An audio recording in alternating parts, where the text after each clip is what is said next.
and it was great to hear that special message from Congresswoman Garcia. So now our next three speakers hope to deliver low barrier employment opportunities through the Employ2Empower program, which is making massive changes within the community. So Sergeant Theodore Perez is a 32-year veteran of the Harris County Sheriff's Office. He currently oversees the daily operations of the Employ2Empower program.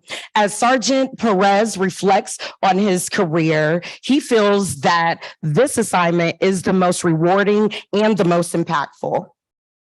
Mercedes Sanchez is the Senior Director of Policy and Community Outreach for Commissioner Adrian Garcia. She combines policy and empathy to craft solutions to local government challenges. She leads Precinct's 2 policy and community relations teams. Kelly Young is the CEO of Career Recovery Resources, Inc., where they work to break barriers for people who are experiencing substance abuse, underemployment, and housing instability.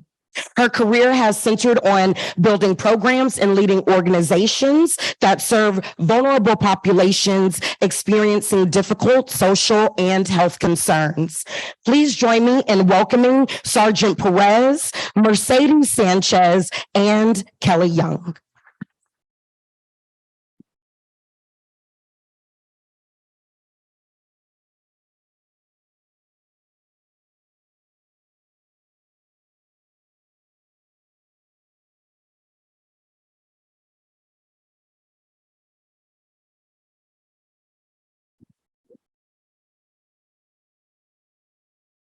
All right, we'll go out.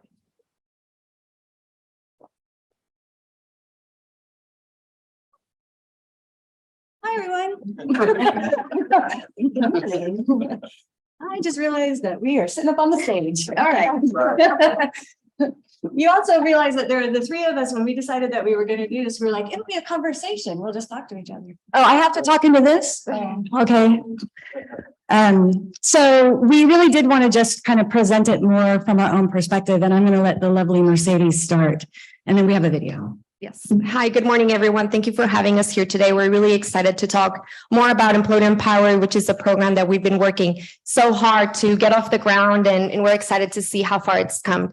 But before we get started with the presentation, we wanted to show you a video that we think really captures the essence of the program. And you'll get to hear from Commissioner Adrian Garcia, from Kelly, who's here with us today, the Harris County Sheriff's Office, but most importantly, you'll get to hear firsthand from the program participants. So it'll be very insightful. Just something to keep in mind, this video was recorded when the program was still a pilot program. So some of the data is a little bit outdated, but later on towards the presentation, Kelly will be bringing us up to speed with the latest numbers. So can you please play the video?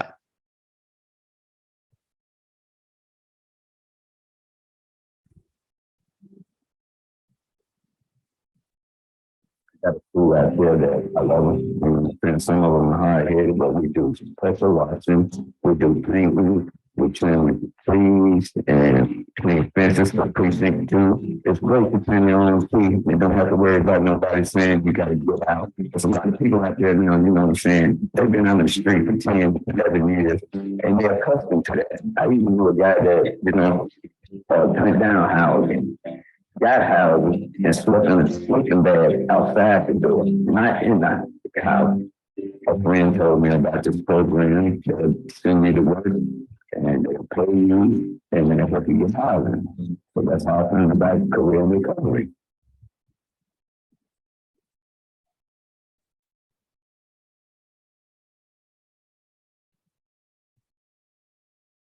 Career Recovery Resources provides employment opportunity, housing, and substance use for those coming out of the criminal justice system who experience homelessness and specialized program for veterans. That Mr. Garcia had this in his mind. People who know him know that he's very like thinking outside of the box.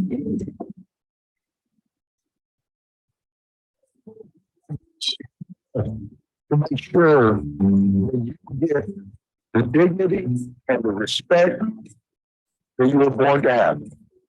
often we see people who are struggling through life. We see them in freeway underpasses. The answer to homelessness historically by government has been law enforcement. Go and arrest them. And that is not the humane way to do it.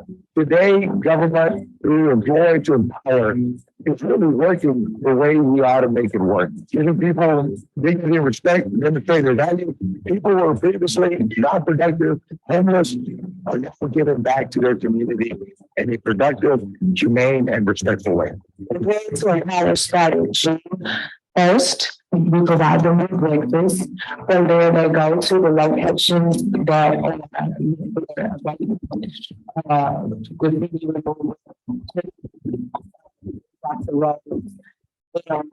they typically hit about 3 or 4 locations increasing to Monday through Wednesday. And on Thursdays, they come here and come with the resources. In-house, we have which is training. Life skills training. Resources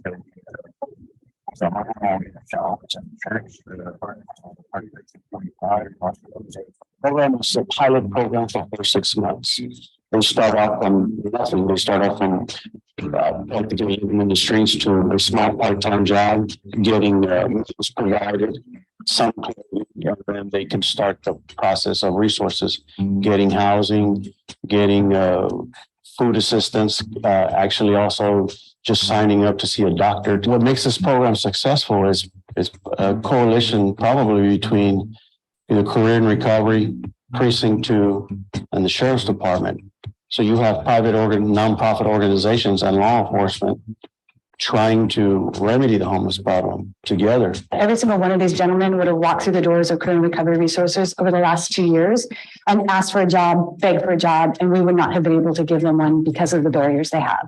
Honestly, it was a godsend because we've been wanting to do this. We wanted to create our own workforce that we could manage some of the risks why other people would not hire people. So our role is really to act as the employer. So we are the ones that contract with the workers. We're the ones who manage the HR, the payroll. We do all this worksite supervision. So the county gives us the job. It's like they contracted with us.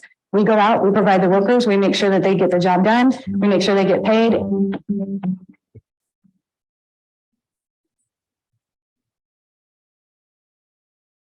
Has been the most rewarding every project I've done thus far with Career and Recovery. Because they show up every day. I heard about you, man. I'm so proud of you, man. So proud of you.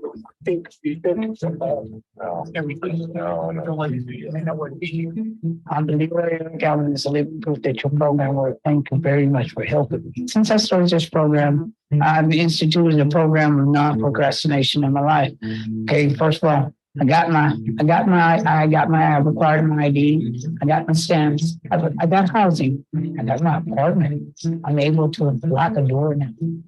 And that's so wonderful to be able to go inside instead of outside. And this program is different for one reason. The main reason is because it's a non-judgmental program. They take you as you are. Okay? You ain't got no ID. Okay? Come on in. You don't have such good. Just come get your money.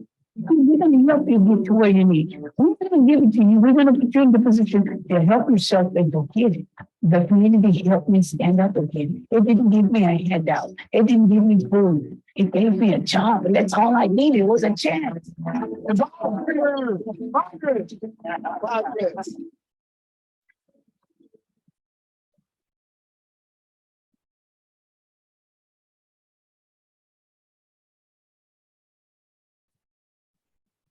This is some of the best money that we could spend in government.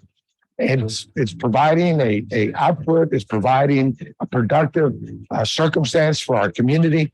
And I believe that Employ2Empower will bring positive outcomes across Harris County. I think expanding this program and looking at an expansion of this program is only going to benefit everybody who's at the table, right? So this was a project that ended up being a win-win-win-win. And that very rarely happens in community work, but when you have government, smart government, good government, when you have nonprofits, when you have community members and get engaged and for profit, eventually, that's what we would hope for. What you end up doing is resolving an issue because everybody's at the table and everybody walks away with something. Instead of giving me a handout, they gave me a handout. So I took it. And I ran with it. And I'm not finished running yet. At the beginning of next year, I want to be helping this program a whole lot more. I'm gonna pass the baton on. Come on, man, the baton has been passed. It's your time to do what I did. You know what I'm saying? Don't be, come on, let's go work it out. You know, give it to the next guy that needs it.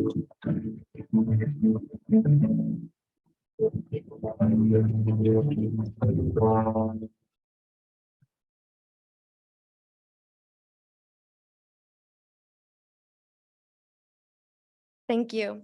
As you heard from the video, Employ2Empower takes participants as they are. It is a low barrier, holistic, flexible, supportive program. The idea was simple: to recruit a crew, have them work 3 days, 1 day, have them connect to services. They get compensated hourly for every day that they show up, and they do not get penalized if they don't show up to work 1 day. Next slide, please. Deputy Medina captured this on the video. What we believe has been the success to the program, and it is the partnerships. The champion, this is the person that drives the program, that has the influence, the determination, and the capital to make it a reality. And this was Commissioner Garcia's vision, and he really has championed this program, not just within Precinct 2, but to now that we have it, have had the expansion countywide. The nonprofit, it's such a key component because they really understand the participants. They understand their needs, and they're able to help them succeed, not just in the program, but long-term. They continue to keep helping them even after they've succeeded out of the program. And lastly, law enforcement. Law enforcement has been such a good component of the program because they really keep everyone safe, the participants, but also the community.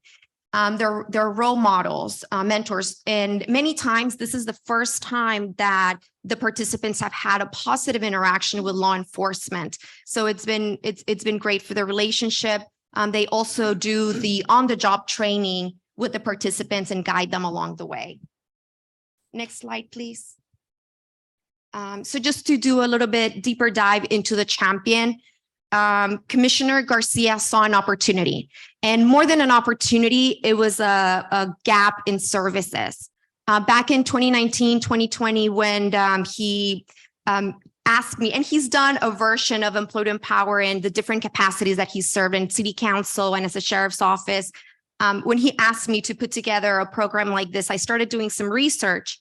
And I spoke with local experts here in Houston, and I reached out to organizations that across the country that were doing a version of the program.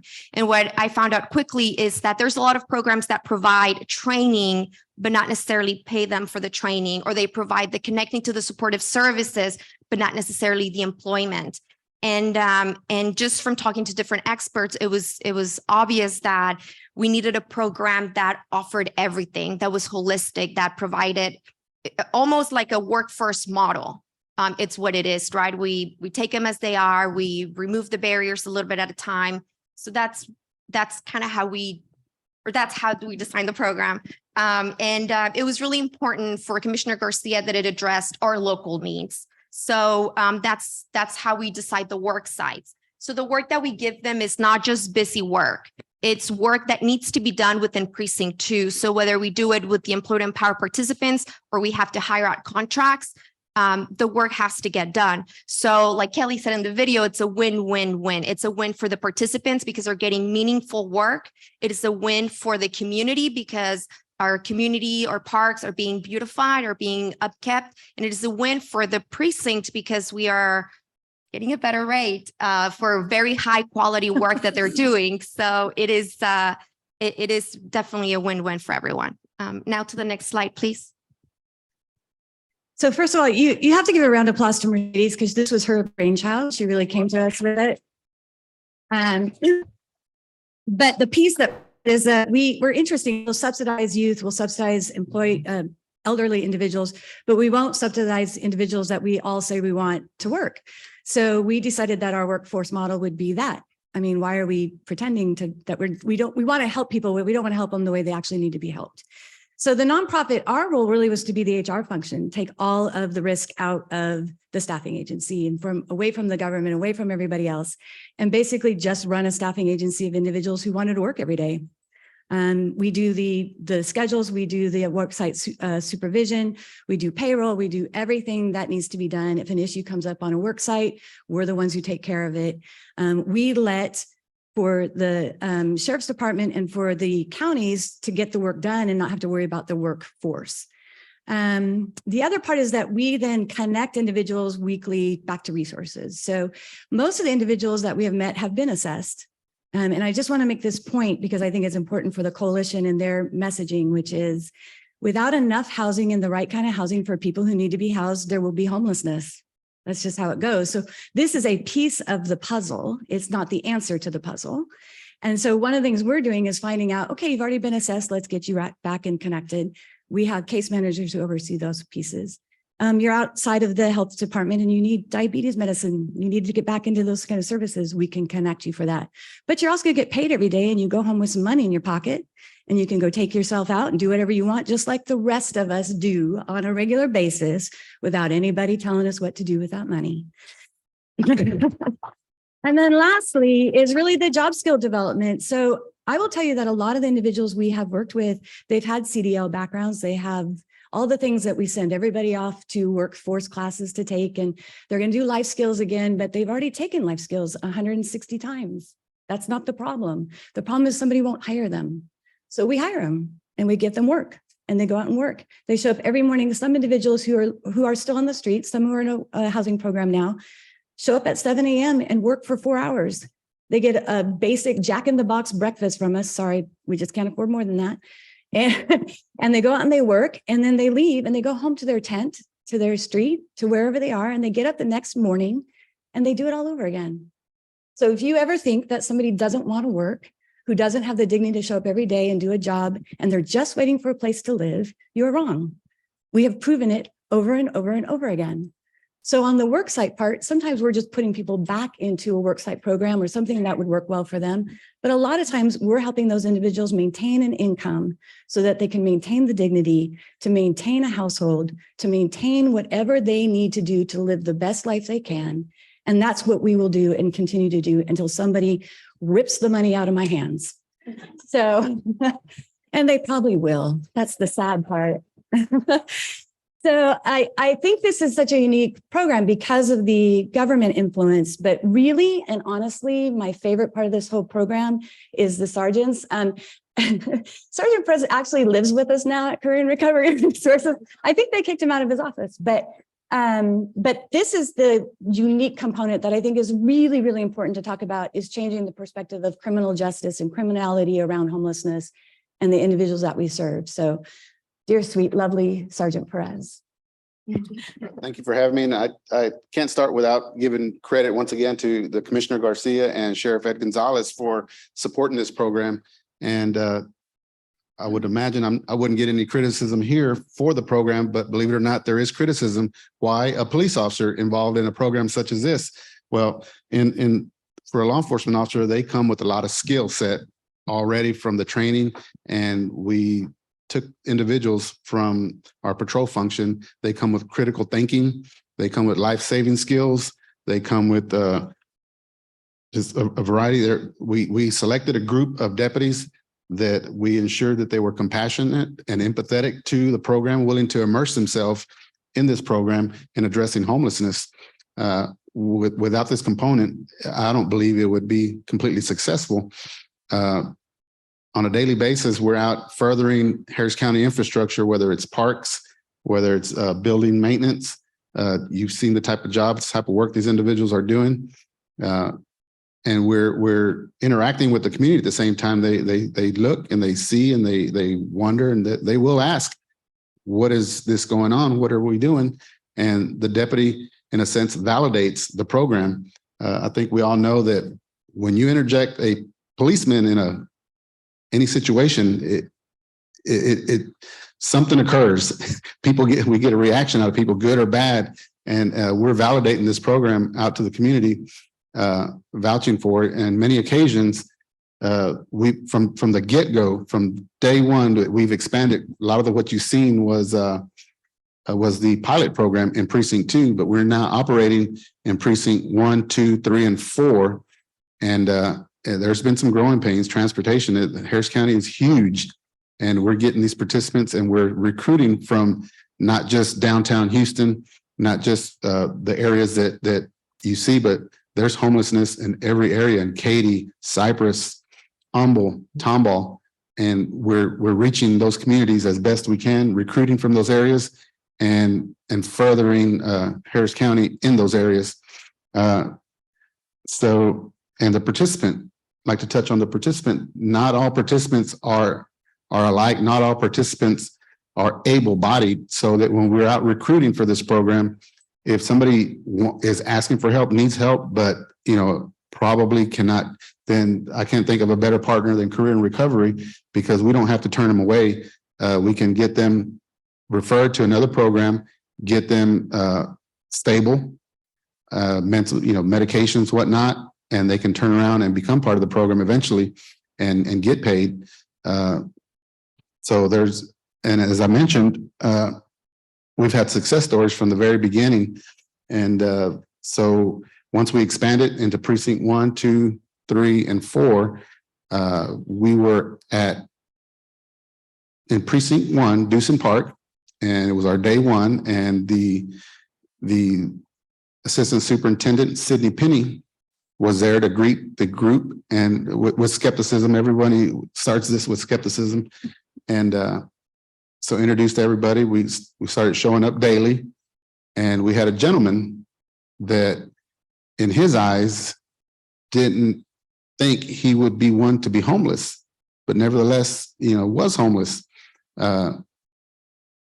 As they mentioned throughout this program, COVID, for this particular individual, is COVID, loss of a loved one, just thrusted him into homelessness, and he made his way downtown into what was popularly known as Tent City.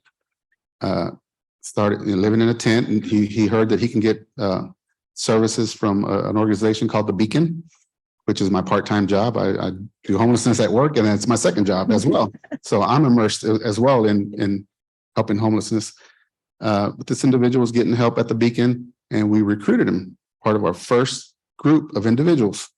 And you have low barriers, so we welcome felons, everybody, with few exceptions.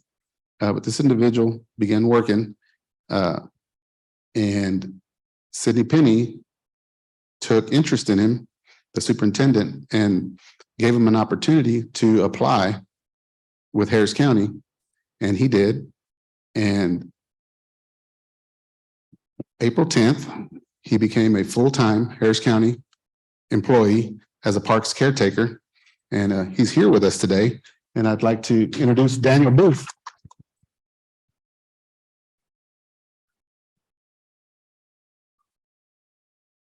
Thank you, Daniel, for being here. But this was a success story right out of the chute, and we have them now occurring regularly. There's been individuals that became homeless because of COVID, and all they were left with is their car, living in their car. All they needed is some money to become mobile. And within 2 or 3 weeks, they were able to find a job or get to the town they really needed to be in, closer to relatives. So, and their Career and Recovery also will give the participants opportunities to become employed through CRR. And overall, this program just allows them to restore their dignity. And I'd like to give credit to my deputies. I have 4 deputies, and my counterpart, Belinda Flores, who is my counterpart with the CRR side. She's the program coordinator.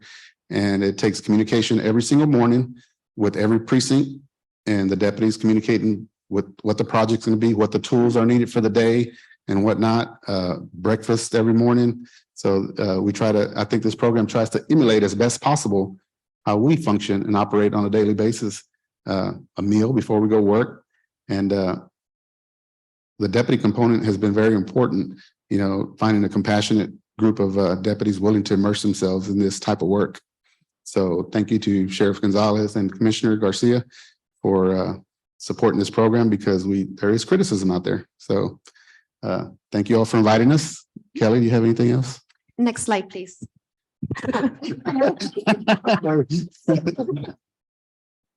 Why, yes, I do. A couple of things. I'm not sure people understand the incredibly unique relationship that this is. We sort of take it for granted, and mainly because when you look at that video, first of all, what was with my hair? Second of all, if I never have to wear a mask again, I mean, it's kind of funny. You forget that was our life every day. I mean, we started this during COVID. It was an issue that we looked at. And one of the things I just think is the uniqueness of it, but I also think it shows the humanity that most people are interested in if you can give them a concrete solution, a way to do this, and show up and say, okay, it's not linear. This is a puzzle. There are pieces that have to fit in, and then the landscape changes on you, and all of a sudden you're not doing seaside anymore, you're doing meadow, and you're like, wait, those aren't the 4 pieces I thought I had to do. So the work here is grindstone work. You're sitting and you're at the table all the time, arguing sometimes nicely with each other. Sometimes but at the heart of it is, who are we trying to serve and what are we serving them for? And one of the things I think was really unique was for it to go across county, and that went through all of the commissioners. And Tom Ramsey in Precinct 3 was on board right away, which was really, really important. So I think that just recognizing these 2 individuals, but also just the entities that they represent, is huge. Here's my new fandangled way of giving out reports. Sorry. We've had over 160 participants through the entire project. 124 were assessed, 37 were placed in permanent supportive housing, 23 were placed in rapid rehousing, 12 went through jail diversion, 19 went into recovery, and 33 received direct mental health services. And those aren't all of our KPIs. I will say tracking it is a little bit complicated, and I want to be cautious about the very typical linear pattern of logic modeling out people's lives. I love a logic model. I think they're really important. But the truth of the matter is that the transient nature of being homeless means that you are constantly in survival mode. And so having these lofty goals that we sat around in a really comfortable office and went home and had dinner every night and said, this is what should happen for these individuals, just kind of misses the mark sometimes. So I want to be really thoughtful to that experience. Every single person in this program deserved the job that they had. They worked hard at the job they did. They didn't get housing because there isn't housing. They didn't get mental health services because there weren't enough mental health services.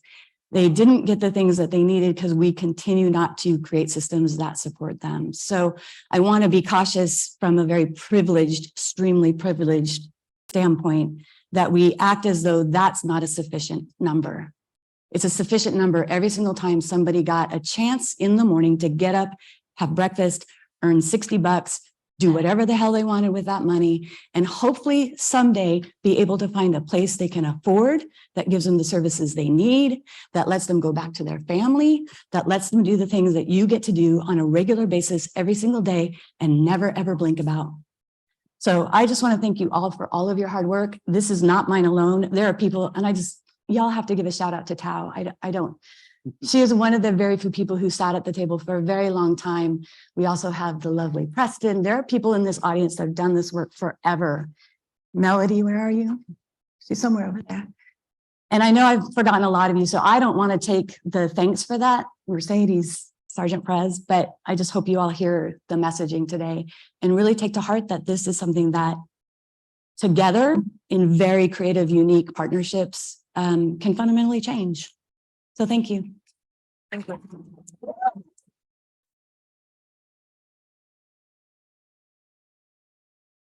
That is amazing. I just want to acknowledge that. That's amazing how so many different sectors can come together and make this happen. And it has actually expanded Perez County wide. I mean, thank you. Since it is before 10 o'clock, we actually do have a few minutes for questions, if you wouldn't mind. So if anyone has a question for our panel, please raise your hand and I will come to you with the microphone, or my colleague Katina will come to you with the microphone. So if anyone has any questions.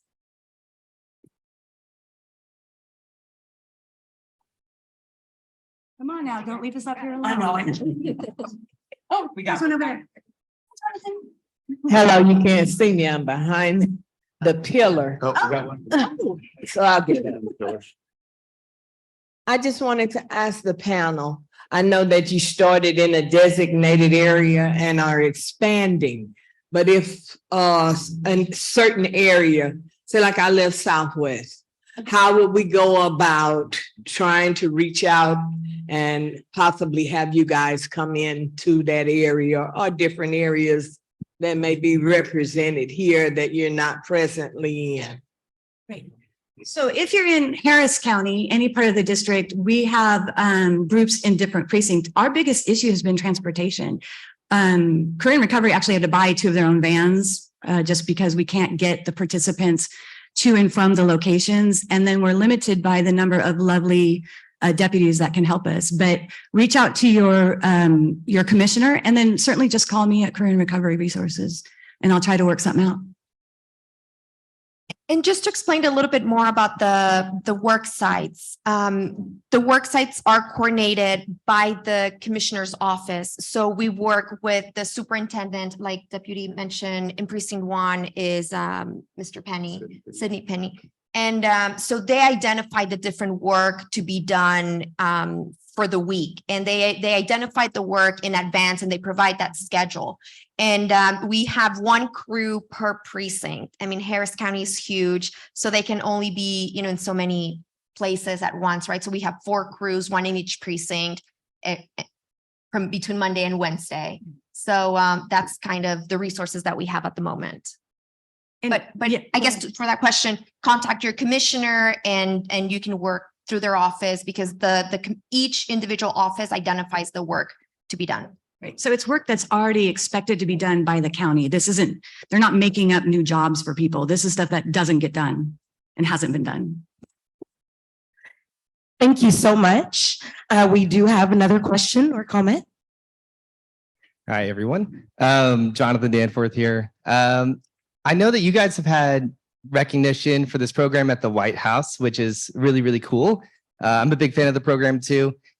Are there other communities that are trying to replicate what you guys have done here to do actually like holistic approach to this?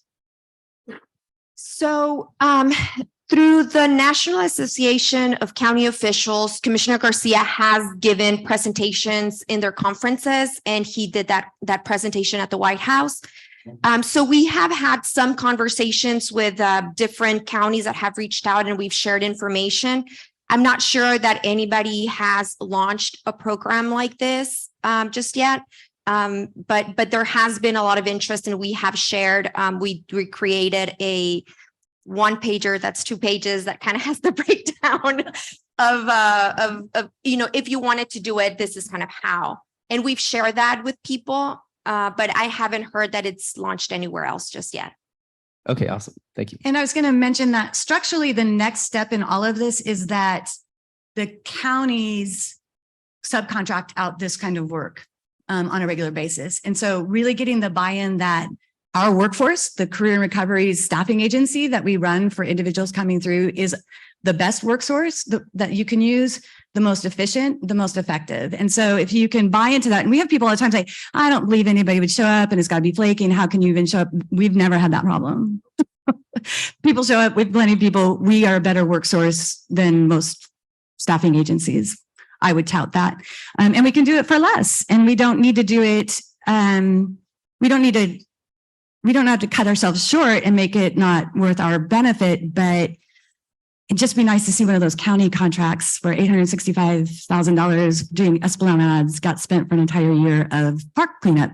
Just a thought, just a thought. Thank you. Thank you so much. We do have another question and or comment. Hi, this is Ben Allen. My question is primarily geared towards Sergeant Perez. Has this program informed other law enforcement individuals on how they respond to homelessness? I'm curious if that program has shifted, I guess, police officers and how they respond to homelessness. Thank you. We actively have a hot team that deals with issues that arise on a daily basis because of homelessness throughout the county. As I mentioned, we work hand in hand with the hot team. So they're out there on a daily basis dealing with complaints that result from homelessness.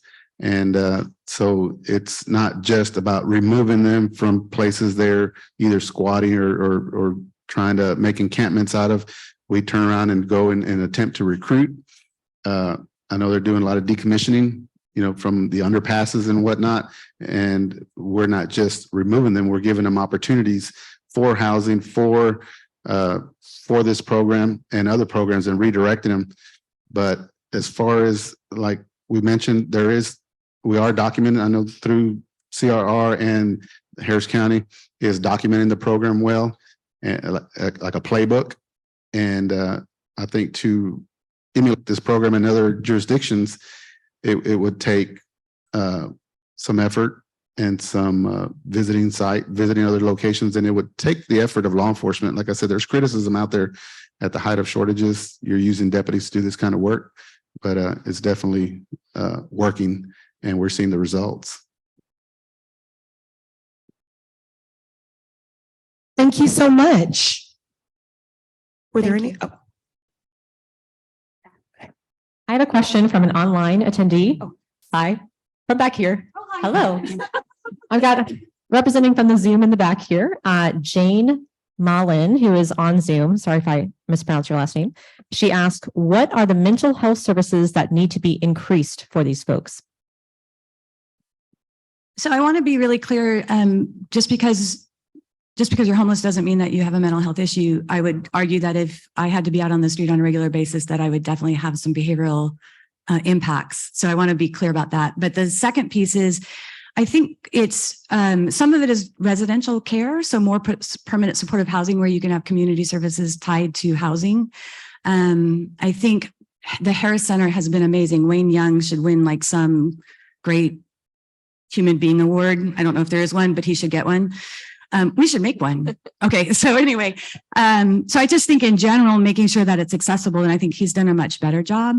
I think it's just tying people back into systems that they don't trust. So having a much more open door approach to mental health and substance use as well from a behavioral standpoint.